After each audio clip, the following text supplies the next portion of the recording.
Hello everybody.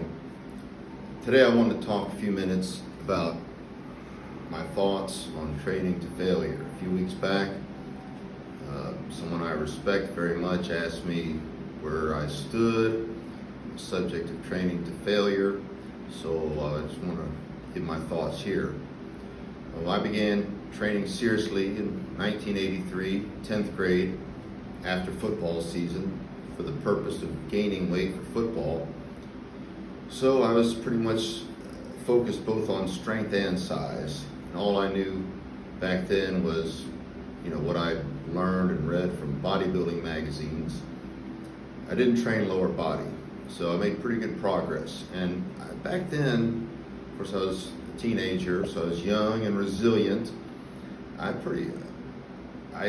trained to failure most of the time, and I would train long and hard. And so in 10th grade, when I started, I was about 150 pounds. I had a 200-pound bench. At the end of the year, I had a 270-pound bench, and I was about 175. And so then I stopped training, and I didn't resume my training again until after the football season of my 11th grade year. And I started training again the same way, lots of volume, trained to failure most of the time, upper body, a lot of compounds, but mostly free weights, but also dumbbells and a few machines. Trained at my friend's dad's house. So, and from there I went from about 170 to a little over 200, and I went from whatever my bench was. By the end of the year, I remember I was doing triples with 300. My senior year, I transferred. I went to another school. When I got up there, they had a bench club up on the wall. I was tripling, 300 for three. And they had a bench club up there, and they had like a 325 club and a 300 club, and they might have had a 350 club. I don't remember. But I just thought to myself, I would like to start a 400 club. So I went after the 400 bench, and by the end of the year, I did a really nice, smooth touch and go 400-pound bench. But then I began to focus a little bit more on, strength and getting my bench up, and, a little bit less emphasis on, the bodybuilding hypertrophy emphasis that I had before that. So somewhere in there, I kind of discovered or heard about powerlifting, and I wanted to get into powerlifting. I wanted to compete in powerlifting. So I started squatting and deadlifting, and I got into powerlifting. So from 1987 to 1991, I competed in the ADFPA, the American Drug-Free Powerlifting Association.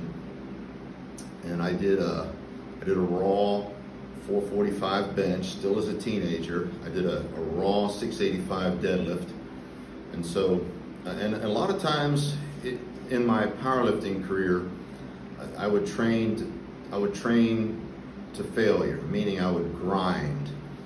So we didn't have a lot of information. Of course, all we really had was the magazines, Powerlifting USA. I read it from cover to cover, and I followed the routines of the day. They would have a plan, how to increase your squat, how to peak your squat, how to peak your bench, how to peak your deadlift from really good lifters like Ed Cohn or whoever.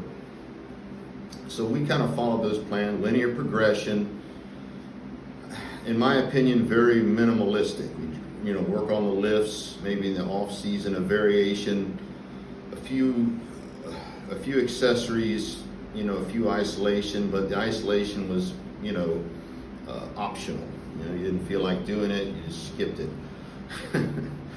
And I'm not in favor of that now, but that was the way we trained. And I think I could have been a much better lifter. So I have an experience of, background of training to failure, made great progress, but of course I was young and I was new.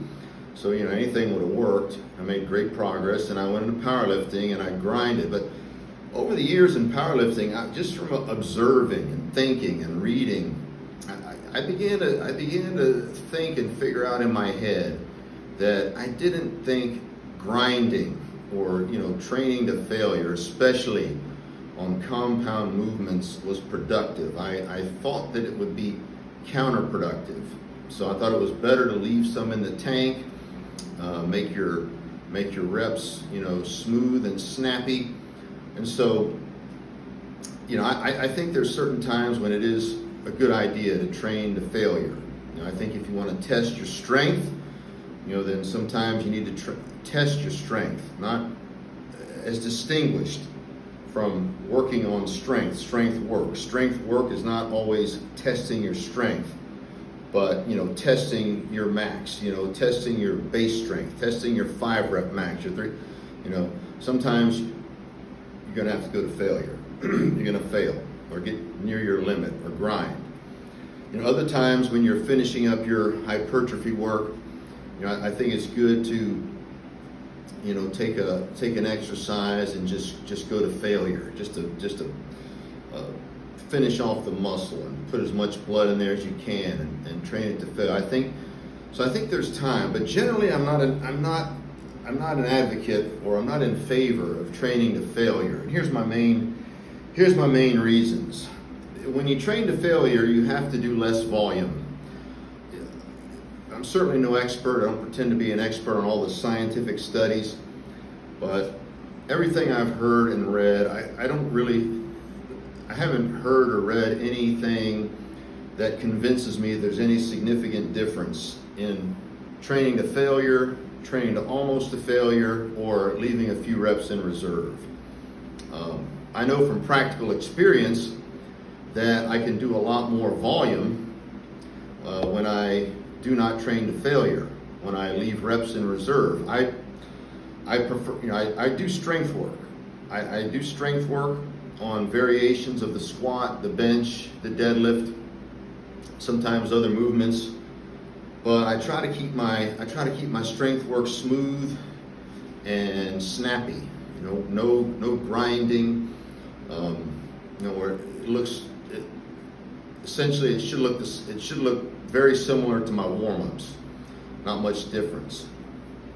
And then, but for my hypertrophy work, my muscle building work, which to me, a bigger muscle is a stronger muscle.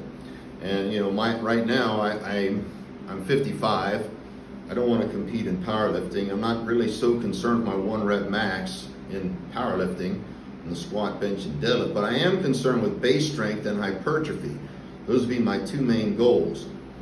And I'm 207 pounds or 206 pounds now, whereas August of 2021, I was 244 pounds. So can't keep consistently dropping weight and dropping weight and dropping weight and making strength gains. So my focus now is much more physique based, but I'm still concerned with strength. So I prefer to consider the type of training I do and what I like as power building. So for my hypertrophy work, I like to do multiple sets of submaximal work. Do 5 sets of 10, 3 sets of 10, with a weight that's comfortable where I leave reps in reserve. I can do much more volume that way. I can do many more exercises that way. I always want my form to be good. I don't want my form to break down. When you start grinding, when you start going to failure, your form starts to break down. When your form starts to break down, I don't like how it makes my joints feel. Now I'm 55. I still squat. I still deadlift. I still bench wide. I'm not fragile.